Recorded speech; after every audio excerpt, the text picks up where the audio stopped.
I used to hate gardening in the shade. It seemed like all the fun plants were for full sun. Once I kind of embraced the idea of my shade garden, I started seeing it totally differently, and I realized it was absolutely perfect. I spent the last season transforming the shady north side of my house, getting plants from friends and buying some more hard-to-find plants, and this year it really blossomed. I'm really excited to share some of these plants with you today. Shade gardening was a problem for me because when I started gardening, I had this picture in my mind of how showy and colorful it was going to be. I saw pictures on Pinterest of things that literally cannot exist. Not around here, partner. Not around here.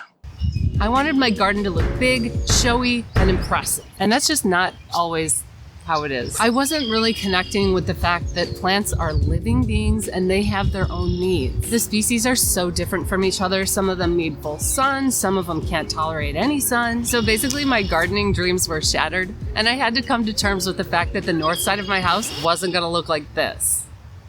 But then I started learning about my native woodland plants. I'll tell you what, I was not disappointed.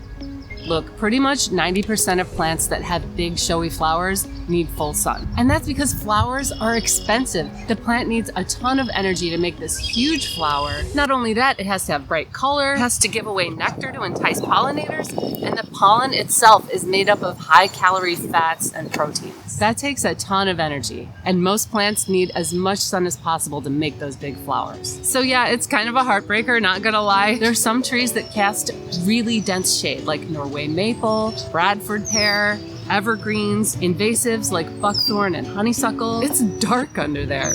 So once we accept our shade situation, we could actually start having fun and enjoy designing the garden any time of year, especially in winter.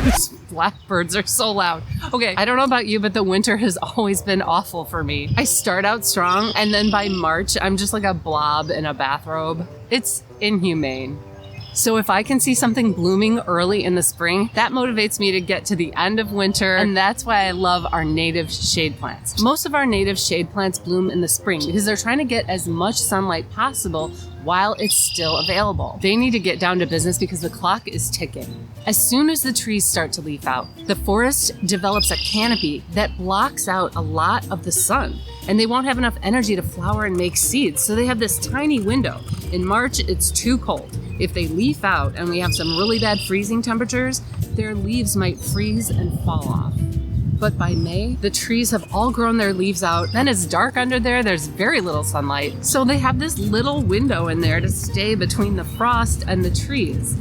They know how to make the best with what they have. Even when it's dark most of the growing season, a perfect example of this is Virginia bluebells. They have these amazing blue-purple flowers. They smell like Fruit Loops. They don't even bother keeping their leaves after the canopy leaves out. They're what's called a spring ephemeral, which means they basically dye back all their leaves by June. Then they hibernate underground for the next 9 months. Next March, they'll start growing again, they'll flower in April, and then go underground again by June. You really can't blame them. Like, why would you keep leaves if you weren't getting any sunlight? It's pretty smart. There's probably another plant that you know that does this, and that's daffodils. Daffodils bloom in early spring, and then by June, their leaves turn yellow and brown, and you don't see them again until March. That's a spring ephemeral. And do I even have to say anything about how beautiful these flowers are? They spread by rhizomes, so they form this mass of flowers over the years. That also makes them really easy to divide. All the bluebells I have are divisions from friends. It's great to see so much life even before the trees start to leaf out. Below the forest cover, there's another canopy happening on the forest floor. This is the secret weapon in the shade garden. That's the fact that weeds don't like shade either. When these plants get big enough, they cover the ground and block the sun on their own. The leaves act like their own mulch, and weed seeds can't even get started. Like I said, a lot of these plants leaf out early in the season, covering the ground, and this makes weeding way easier. Of all the time I spent weeding, this is the area I need to weed the least. Probably less than 5% of my weeding time is spent in this garden. In full sun, you really have to be on your game or weeds will grow super fast. I never find weeds growing through my wild ginger.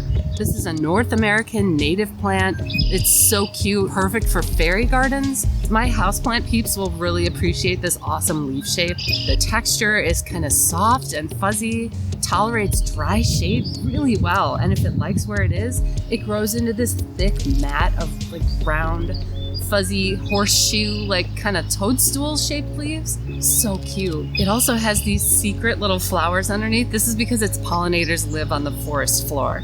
They crawl into these flowers and that's how they're pollinated. I don't know, there's just something special and magical about these little leaves. It looks like the Smurfs would live under there or something. The leaves are so dense that they kind of create their own canopy, even if they're only 2 inches from the ground. We know they're just getting a fraction of light filtering through the tree. Plants know that too, so they're not making any plans to get bigger. Most of our North American shade plants are low to the ground, under 2 feet tall. A lot of people are intimidated by garden design because they don't want to invest in plants and then have it kind of look bad or have them not work out. But because our native shade plants are so short, this makes them really easy to plant together. It's easy to design with these plants in a home garden. You're not going to mess this up, I promise. Sometimes our full sun plants can get really tall and they dominate the space, making it look kind of uneven. But these shade plants I'm talking about today, they are so easy. You can feel really comfortable using any of these in the shade. Jacob's ladder is a favorite of mine because it's tiny but somehow bushy at the same time. Look at these hundreds of tiny blue flowers. And when it's done blooming, it makes these cute pink little lanterns. I don't know why everyone isn't using this plant. Even the leaves are nice to look at when it's done flowering for the season. Oh, it's so pretty. It's like a little hosta. It's got fine textured leaves, like a little fern, but it's compact in shape. I just really like having this. This is a group of 3 Jacob's ladder plugs that I planted 2 years ago. They're small, so it's great to plant like a clump of 3 together, about 10 inches apart. You can create layers of texture by mixing it with sedges, ferns, wild ginger. Okay, let's do a lightning round of shade plants that never look bad. Sorry about the wind, guys. Yikes. Here we go. Shooting star. Are you kidding me? Why don't I see these everywhere? Probably because it took 2 years for this plug to get this big, but it's so worth it. I only have 3, but they make me so happy. I would talk more about these ferns, but they're just starting. I think they're maidenhair fern.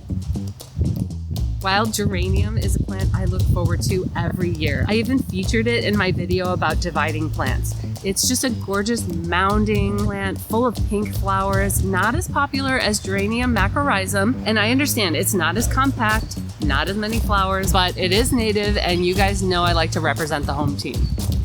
Here's wild columbine. Look at the architecture of this flower. It's got tubes and a nice red color. This lets hummingbirds know this is where the party's at. And they're looking for something blooming early while they're migrating. This one reseeds all over the place, giving you a lot of new plants, but it's so easy to deal with. It's never annoying. Just give it away to friends or move it to a new place when it's ready.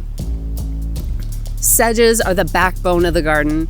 I mean, look at how it looks against the plants with wide leaves. It looks awesome. You know, we don't have big flowers in the shade, so we gotta use texture to make it look good. I don't usually speak in absolutes like this, but if you're not using sedges in the shade, you're just doing it wrong. I love showing everyone these plants because gardeners need to know that there's so much potential in the shade. I feel like a lot of gardeners kind of give up on these areas because they feel like nothing's gonna grow in the shade. If you wanna learn about what kind of sedges grow in the shade, you can watch this video next.